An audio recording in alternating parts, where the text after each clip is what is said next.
Hi everyone. Hi everyone. I'm gonna wait for a moment until everyone can hear me and connect. Here I am, as usual, in these 5 days out of time from Hayes Island in Aswan, Egypt. So, something that I didn't explain yesterday, and I think it's necessary to be explained today. It's why are we talking about the 5 days out of time? And it's something that for sure, many of you have already heard, and it's repeated once again and once again. But there are many new people for sure that would love to understand why. These are the 5 days out of time. To clarify the situation of what is the new year, when does a new year begin? When does the year end? Actually, there is no moment, there is no place or time exactly to calculate this is the actual end of the cycle and the beginning of a new one. Actually, this is a cultural understanding, like an agreement between different parts that decide, yes, we feel that this is the right moment to close the year and begin a new cycle. So usually in the ancient times, when people only looked into the skies to interpret time, they could tell that the sun was rising in a specific degree in the horizon, and every day was moving a little bit more, a little bit more, a little bit more, moving into one direction. And then suddenly, at one point, it stopped rising to that direction and starts to rise in the opposite direction. So it moved backwards. Like if the sun was every day walking a degree towards the north and suddenly stops and walks backwards every day back to the original position. So that created the idea that a path ended and a new one begins. So in Latin, they call that moment solstitium. That means the sun stays, the sun stops. So you have to, so we now could tell this is the moment of ending and beginning. So, of course, because the first civilizations that understood this process, they were all above the northern hemisphere, so above the equator. Um, they established that solstice in December, which is winter. So, of course, they interpreted that December 21st or around the solstice is the end of the long nights and the beginning of the short nights. So that's why the end of the year is where the sun, when the darkest moment of the year, and that means the end. And now we go backwards towards the light. Once you understand that of December, suddenly we can also recognize that in June happens exactly the same, but in the opposite side of the planet. So now we have two beginnings and ends of the year. But there's also another thing, which is the balance, the balance of of the sun, the perspective of the sun, which we call a equinox. So when we have equinoxes and solstices, we have 4 moments of the year, and those 4 moments divide the 365 days into 3 months each. So now we have 4 moments in which we can call the beginning and the end of a cycle of the year. So, so the reason why we have the new year in uh, 31st December to January 1st is because of a Roman tradition. The Roman culture, the Roman tradition celebrated 12 days of bacchanales, which is the party, orgies, party, drinking, so many things, a very Roman style. That was the celebration of the new year. So there were like kind of holidays that happened in between the solstice. So from the moment of the solstice, they started to celebrate that now the nights are getting shorter. So for 12 days, they celebrated before they started to work again. And that's why we started to celebrate the beginning of work at the beginning of the year in January 1st. But that's a very Roman thing. It's not astronomical. So, so why are we saying days out of time?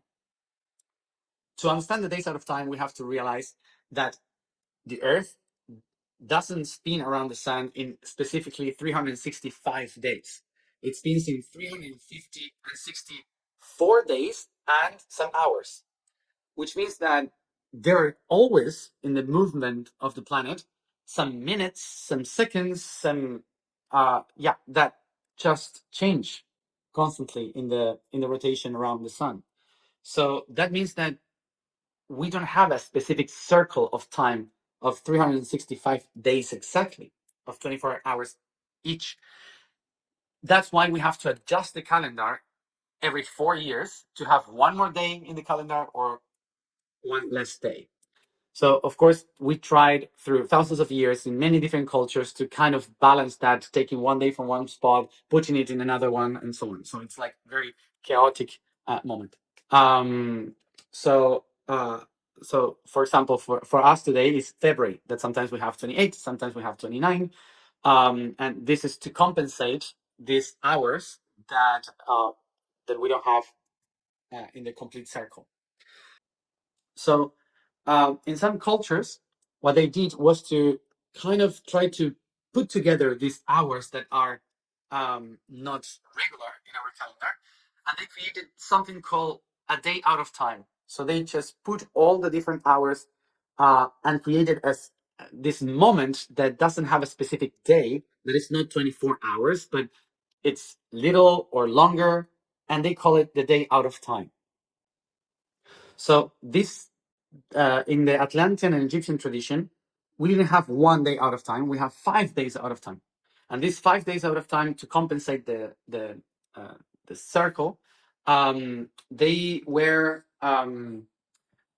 sometimes like 4 days and something or 5 days, but they're not exact days. Okay, it's just hours that try to balance the entire circle. Hmm? Y desde ese punto de vista, entonces, es una forma de celebrar el tiempo del no tiempo. Y eso es lo que estamos haciendo estos días. So, in the ancient times, what they tried to do was to celebrate this time of no time. And that's what we are doing these days. So, if we spoke that the most common days for everyone to understand the cycles were solstices and equinoxes, then why are we celebrating the new year now these days with the first day of the year in August 4th? So, what they were celebrating, what the ancients were trying to follow in these days, was the appearance of the star Sirius.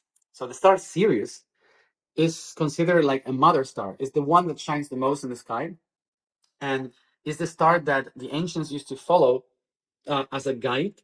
And whenever the star disappears in the northern hemisphere for like 6 months, they would say this is a cycle that is ending. And then when it shows up again, when it appears behind the sun again, for the new time, they say, "Oh, Sirius came back, so the mother is guiding us for the new year."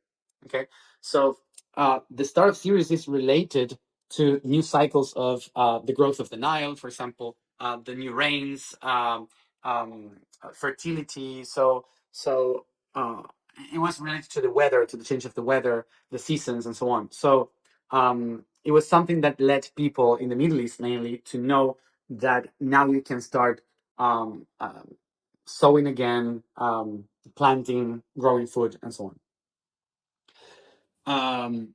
So that's why they took the appearance again of the star Sirius in the sky like the beginning of a new cycle. So for the ancient ones, they used Sirius to understand when the season was beginning. But it's also a problem because as the planet is moving towards the south, the star of Sirius is appearing earlier closer to the equator and very late closer to the North Pole. So for every day, it starts to appear in the lowest latitudes. Like the closer you get to the equator, Sirius starts to appear in the early July. And then the northern you go 1 degree every day to the north. So so you reach middle July. Then around Egypt, you go through August. But when you go to Sweden, it's going to be the end of August. So the last ones on seeing Sirius appear. So it's a very big length of space in which you can calculate the new year, all July and August. So it's complicated too. So so because it was so wide, the moments and the places where you could see Sirius, the ancient civilization determined one spot that was common for everyone, that represented the center and the axis of the earth, related to the Atlantean and the Egyptian tradition. Where is the place where all the planet is aligned in one spot? So that is the Giza Plateau, the Great Pyramid of Giza, which is exactly in the 30 latitude, 30 longitude north. So in that moment, in that place, correctly, we align with everyone. We align with the whole plan of downloading heaven on earth, understanding everything from skies towards to the earth. Uh, so what day Sirius star shows up at the Pyramid of Giza? So today, in our time, that day is between the 3rd and the 4th of August. So 12,000 years ago, when the pyramids were built, this was not like that. It was not August 4th. It might have been like 2 weeks ago, or a week ago, or a week in the future. So I don't know, but I don't know exactly. But I'm speaking about today. Actually, in this period of time, August 4th is the moment when Sirius is shown at the pyramids of Giza. So for sure, you have heard the in the Mayan calendar, the Mayan tradition, that the 25th of July is the day out of time. The reason why for the Mayan people in the Yucatan Peninsula is the 25th of July, the day out of time, is because um, is because um, it's in the latitude 20. So here in Giza, we are in latitude 30, and in Yucatan Peninsula, latitude 20, which means 10 days before. And 10 days before is the 25th of July. So that's why Sirius star appears on the 25th of July in Yucatan Peninsula, and that's why the year for the Mayans started in that moment. So now you can kind of comprehend the whole thing, I think. So I hope this helps you to understand why are we talking about the days out of time in these specific particular positions. That because our path, our journey is related to the Atlantean civilization, to the Egyptian journey, the hero's journey through the Nile, and everything that we're doing with the planetary network is related to Egypt. So we take the new year from Egypt. And that's why we take the days out of time related to the pyramids of Giza and not other place. Así que so of course, every day can be the beginning of a new year. Your birthday is the beginning of a new year. So anywhere where you have your birthday, it's your new year. But because we need to, in order to organize ourselves, we need agreements between everyone.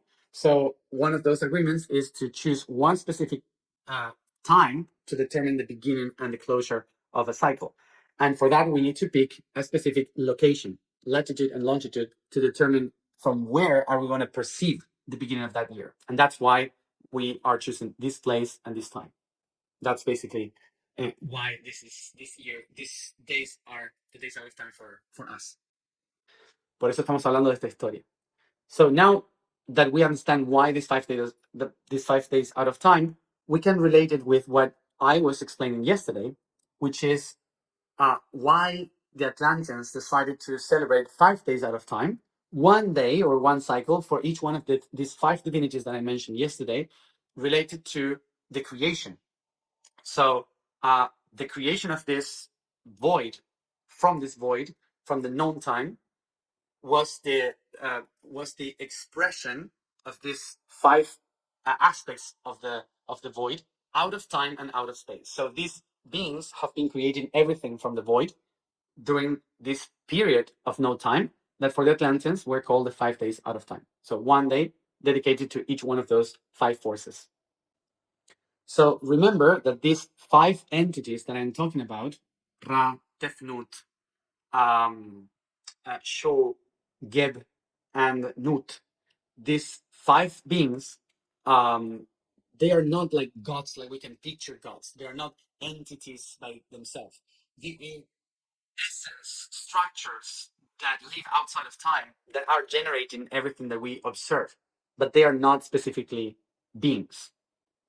Recordemos que estoy hablando con lenguaje de mitología, ¿sí? No de realidad. So remember that I'm speaking from mythology point of view, not reality. Okay? Y que, obviamente, estos 5 nacen del vacío, nun. And of course, these 5 are born from nun, the void. So remember that also I mentioned yesterday that these 5 beings, these 5 gods, when we download them into concepts, we are actually talking about the 5 platonic solids. Es decir, la geometría que diseña todo en el no tiempo. Which means the geometry that designs everything outside of time. Por eso es el no tiempo. So when we talk about the creation of all of these structures from out of time, in the time of no time, I'm not speaking about the origin, because usually we tend to think, oh, that happened at the origin and then everything was created.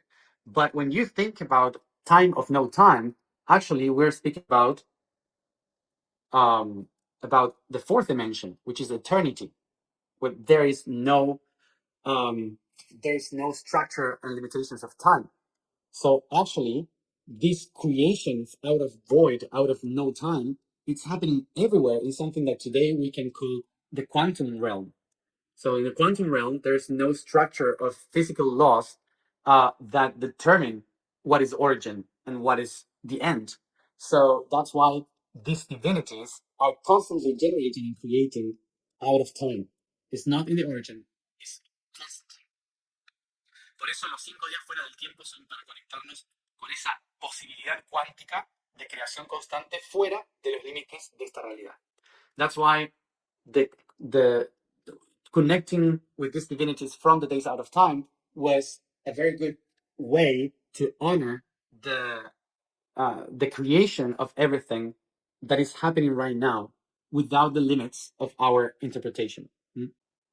So there's something interesting that happens when these beings are creating constantly.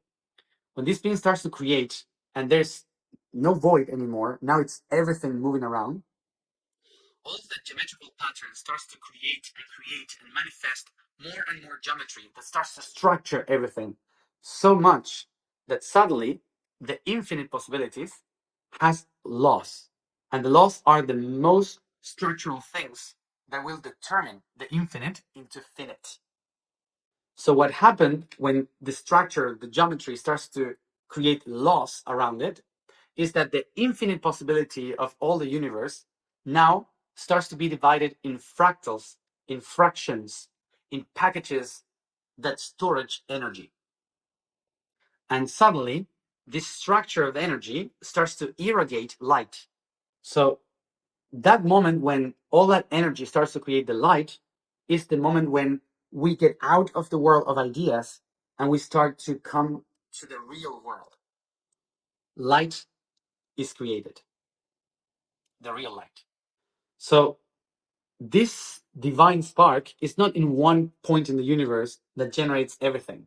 This divine spark is multiplied in every part of the universe, so it light up at the same moment everywhere in a whole network of sparks.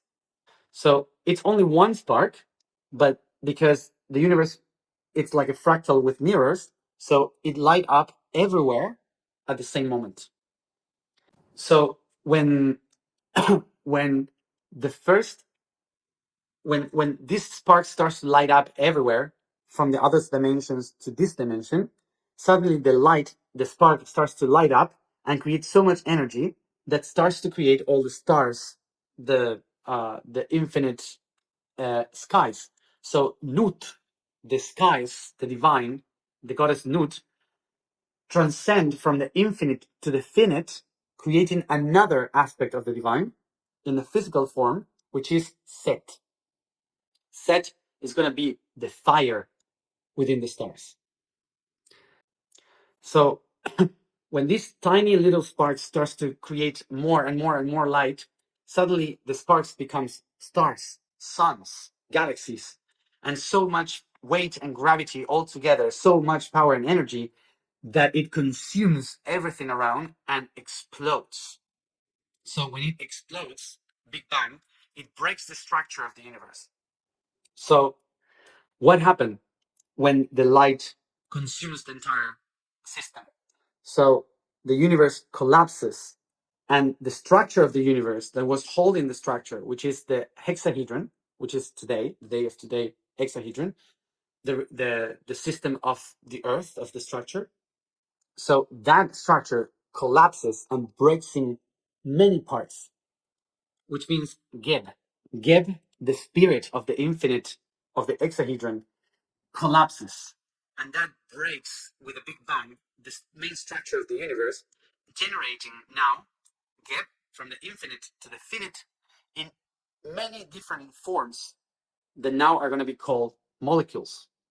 So the chemical elements that split into the matter that creates now our reality.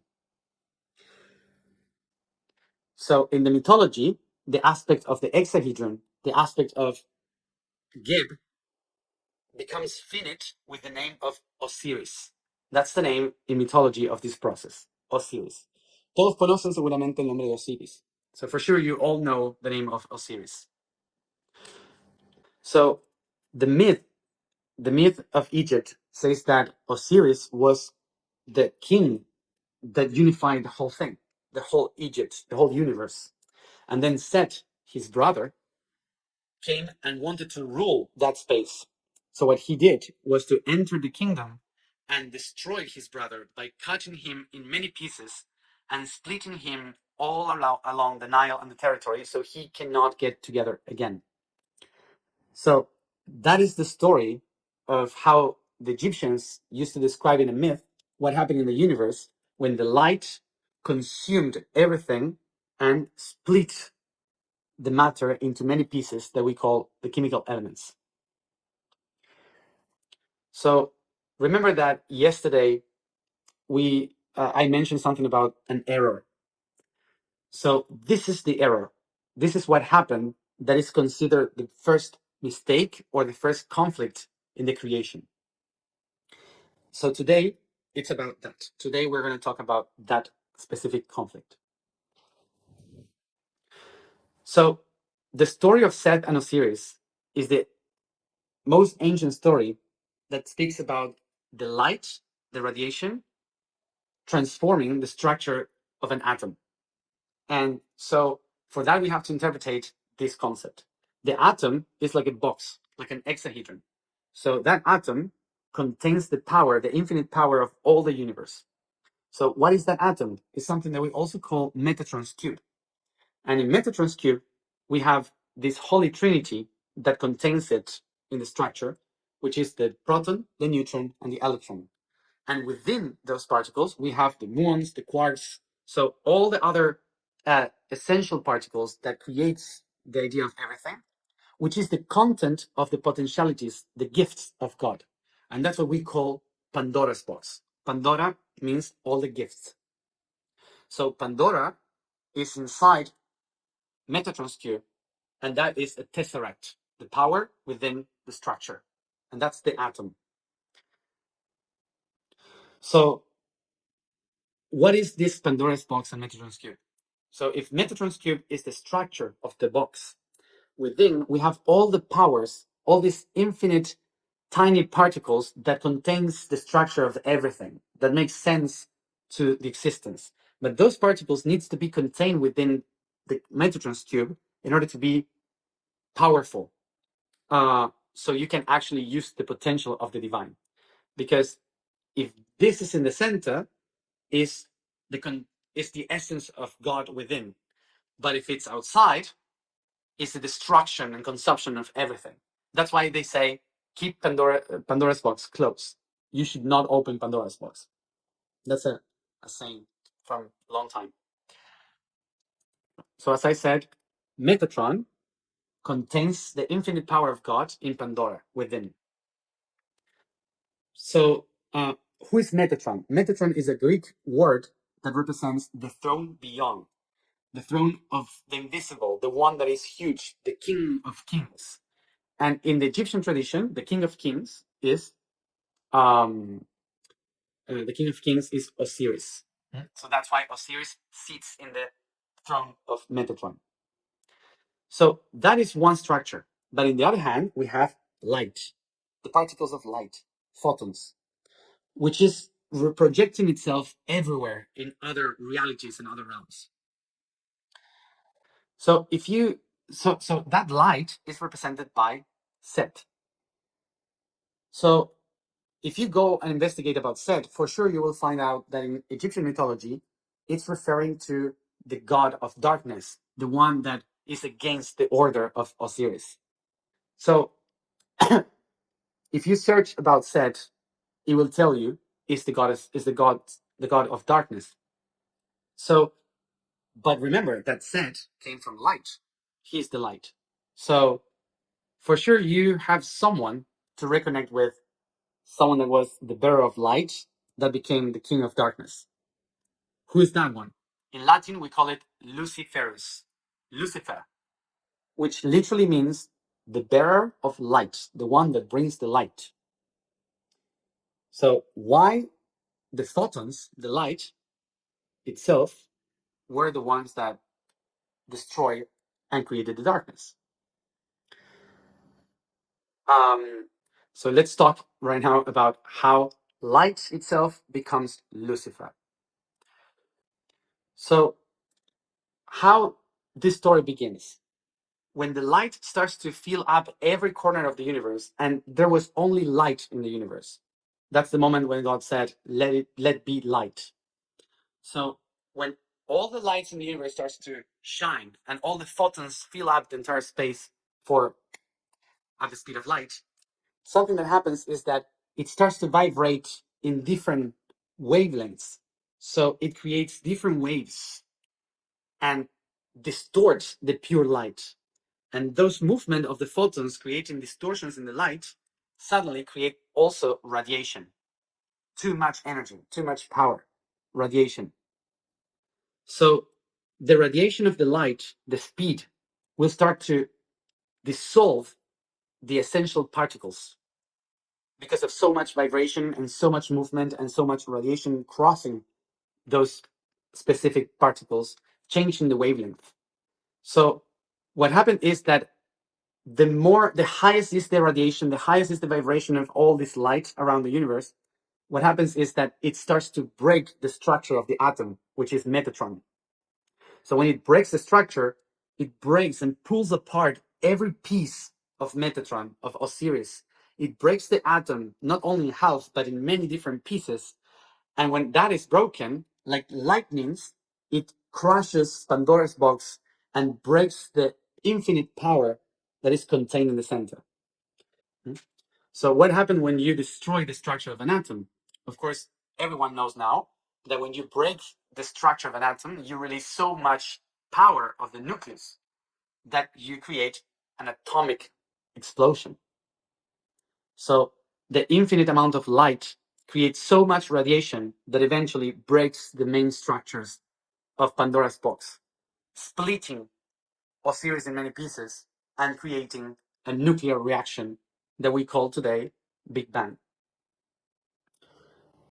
So what I'm trying to explain here is that in the ancient times, when there was no science, it was impossible to explain when people started to remember and feel the creation. When you connect with the moment of creation, it's impossible to explain exactly what happened scientifically. Now people are explaining this in a scientific way, but the ancient ones explain it with myth, putting them names, stories, connecting them with love and emotions, so we can explain and be relatable to our own world. Entonces, de esta manera podemos, por eso estoy mezclando este concepto para que se entienda. That's why I'm mixing this concept so we can understand it.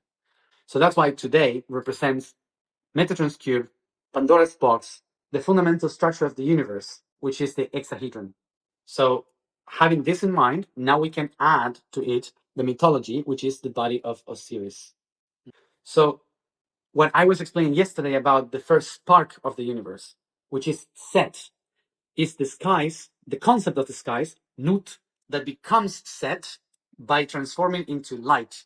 And all that light expands in the universe, fills up everything in the universe, and comes back to the core, willing to also bring that same light that it is to the core of everything. So when it goes to the core, it cracks the idea of the structure and breaks it all in pieces. This instant is what we call the great cosmic error. So to get there, I would love for everyone to understand what error means.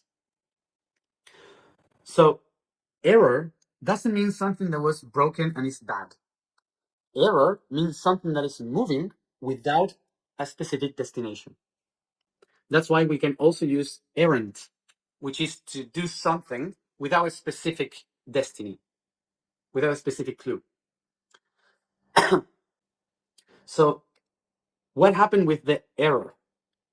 The error means that something that before was perfect, balanced, and structured in the center of the mind, now it's broken, so it's moving and spinning so fast that no one exactly knows all the possibilities in which it's going to be moving. So from that moment, the creation starts to be a constant of probabilities. So this constant movement is trying to find access to interpret how to move and how to organize that movement. So all these logical movements that are trying to coordinate the error is what, from our point of view, in our reality, we call today the laws of physics and thermodynamics. So the laws of physics, the only thing that are doing is trying to compensate that forces of the error to find balance. But they are not real. So the laws of physics are just tools of compensation of an error. So basically, it means the fracture of Metatron, Osiris, into many different pieces that are spinning so fast that they are trying to compensate to each other. So because this happened in the time of no time, the laws of physics starts to be applied the moment when the error starts to compensate each other. That's why we interpret that the laws of physics, they rule the known universe. So from the point of view of the consciousness of the universe, this error is not a mistake. This error is actually the way in which the consciousness of the divine can interpret itself, can observe itself.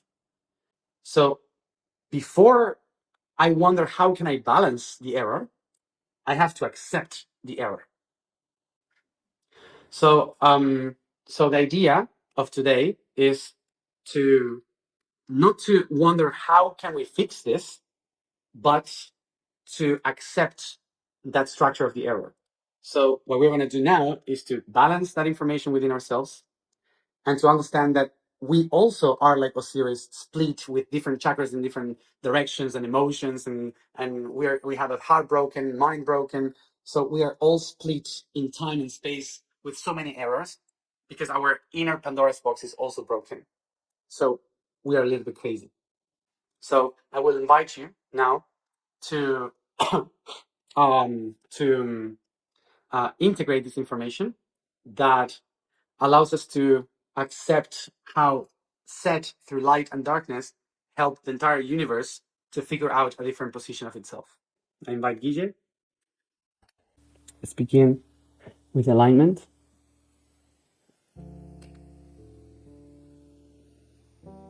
As usual, we search for a comfortable position. Remember that you don't have to be in a meditation position. You just have to listen to your body to find the right position that needs from you right now.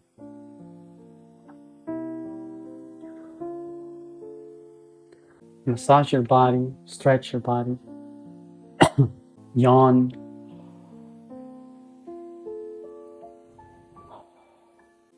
Remember that every time that you inhale through your nose and exhale through your mouth, you are liberating all the excess of energy that you have from the day. I exhale from the mouth all the times that you need, very deeply.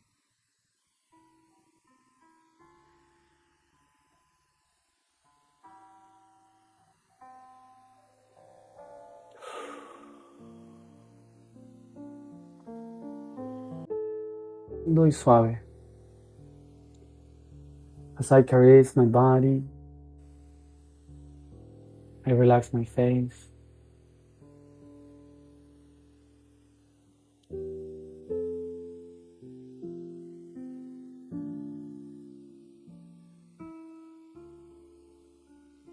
I change my breathing only through the nose. Inhale, exhale through the nose, deeply and slowly.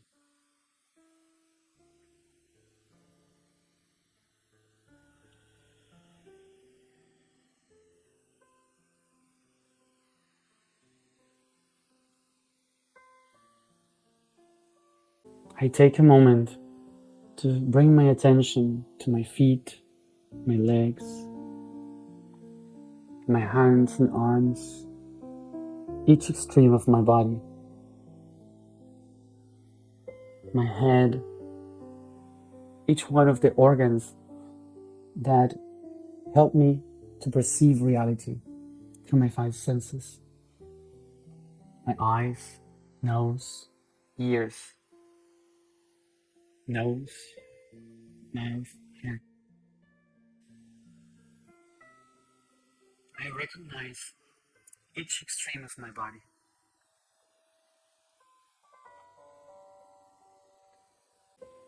I take a moment to take a deep breath while I think and visualize every organ within my body.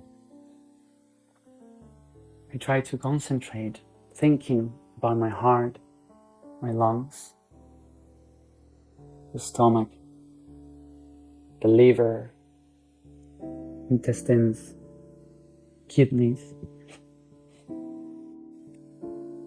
the womb, testicles, ovaries. I try to think about all the organs I can think of.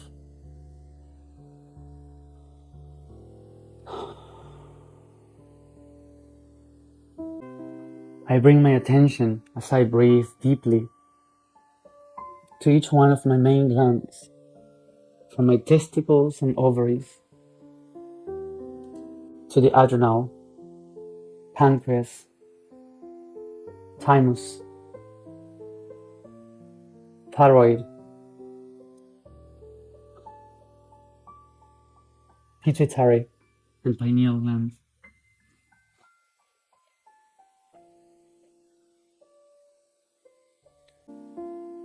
I recognize that each one of these extremities and organs and glands, they shape me, but they are not me. They are different beings that makes me be, in the same way as the planets, the stars, the galaxies make sense of the universe.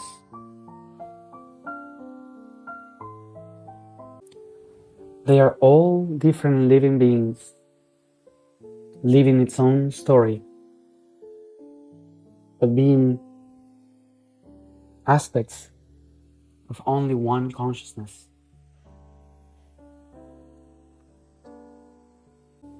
I recognize that when I don't realize that they are part of me, I allow them unconsciously to live their own stories, their own path, craving for their own needs, desires, creating their own worlds and realities.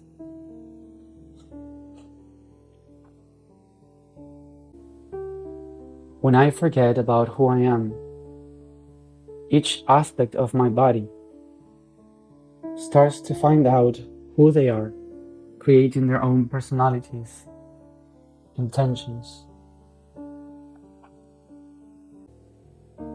I recognize that when I don't know who I am, each one of the aspects of my body my soul and my mind starts to create their own timeline, their own path, pulling me towards different lines and paths that doesn't belong to me.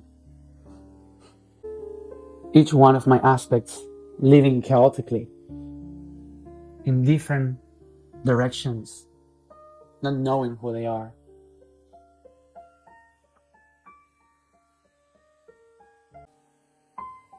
Each part of my being becomes then an errand.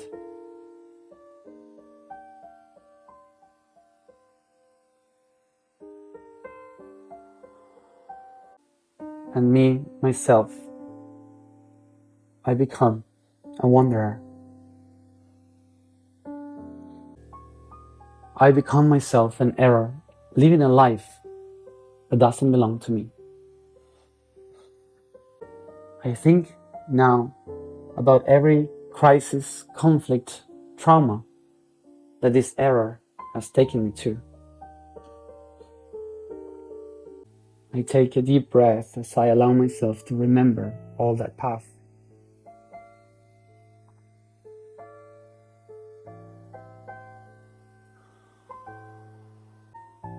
I can observe my potentials expanded all around without knowing how to use them. Chaos.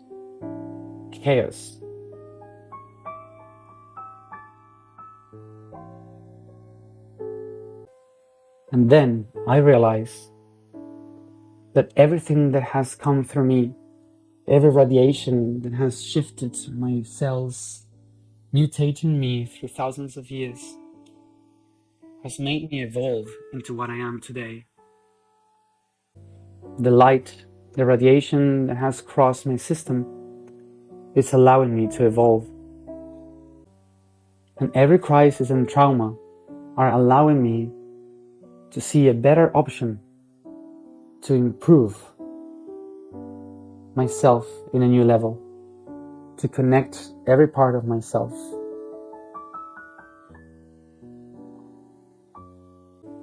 I recognize then how I am finding myself throughout every error. And I recognize that to repair the mistake, the error, is to find balance in the pursuit. As I walk the path, unifying my parts, I bring the pieces of Pandora's box within myself to my potential, rebuild the throne beyond, where I can claim my kingdom.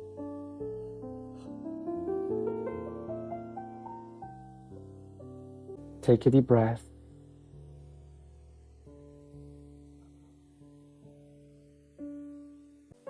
I recognize here and now that I am the throne of Osiris, and that the lights of Set have been only separating me so I can remember.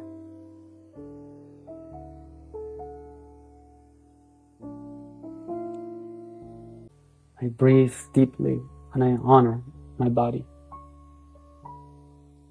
Caressing, stretching, yawning. I start to come back slowly here and now.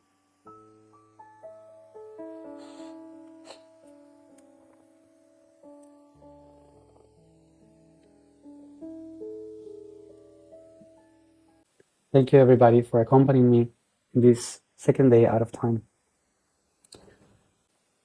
See you tomorrow at the same time to connect with the Octahedron.